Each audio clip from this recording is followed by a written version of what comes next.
রাজধানী শহরে বাম কর্মচারী সংগঠনের মহা মিছিল সংগঠিত হল আজ। 14টি রাজ্য দাবি ও 11টি জাতীয় দাবির সমন্বয়ে মোট 25 দফা দাবির ভিত্তিতে ছিল সংগঠনের আহত এই মহা মিছিল কর্মসূচি।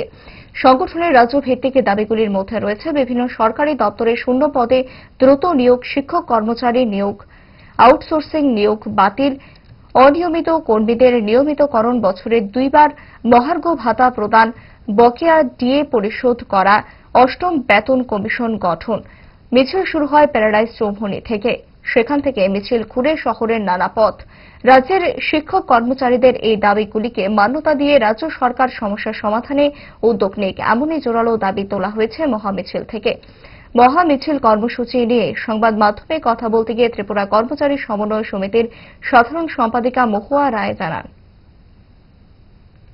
ত্রিপুরা কর্মচারী সমন্বয় কমিটি এসবি রোড বিগত 58-60 বছর ধরে শিক্ষক কর্মচারী তথা জনসাধারণের দাবি নিয়ে লড়াই করছে।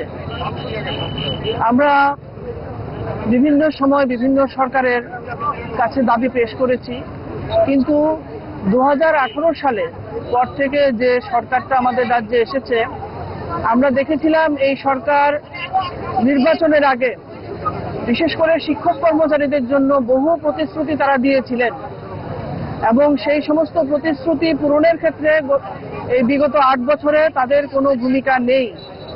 আমরা লক্ষ্য করছি যে প্রতিশ্রুতি পূরণ তো দূরের কথা, সেখানে যে সমস্ত অধিকার আমাদের ছিল, দাবি দেওয়া অতীতে পূরণ হয়েছিল, সেই সমস্ত দাবিগুলি অধিকারগুলো তারা কেড়ে নিয়েছে।